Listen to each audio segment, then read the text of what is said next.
গেল 28 দিনের রেমিটেন্সের অঙ্ক দেশের ইতিহাসে দ্বিতীয় সর্বোচ্চ।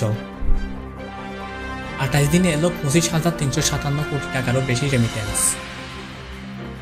রেমিটেন্স বা প্রবাসীদের আয়ে গত অক্টোবরের ধারাবাহিকতায় রয়েছে চলতি অক্টোবরেও।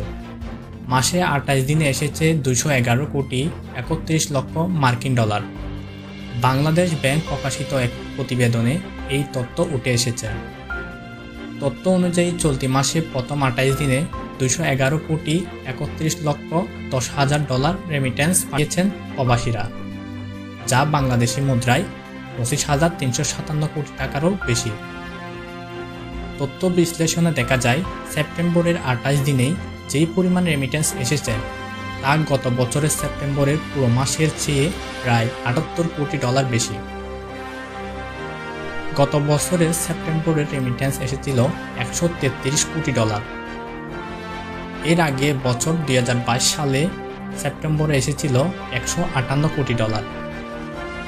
বাংলাদেশ ব্যাংক সূত্রে জানা গেছে, মাসের 28 দিনে রাষ্ট্রায়ত্ত ব্যাংকগুলোর মাধ্যমে 58 কোটি 65 লক্ষ ডলার, বিশেষায়িত একটি ব্যাংকের মাধ্যমে 9 কোটি 26 লক্ষ মার্কিন ডলার, বেসরকারি ব্যাংকগুলোর মাধ্যমে 142 কোটি 86 লক্ষ 70 হাজার ডলার এবং বিদেশি ব্যাংকগুলোর মাধ্যমে রেমিটেন্স এসেছে 53 লক্ষ মার্কিন ডলারেরও বেশি। সদ্য শেষ হওয়া 2023-24 অর্থ বছরে প্রবাসীরা 2,392 কোটি মার্কিন ডলারের সমপরিমাণ বৈদেশিক মুদ্রা রেমিটেন্স দেশে পাঠিয়েছে, দেশীয় মুদ্রায় যার পরিমাণ 2,82,000 কোটি টাকা।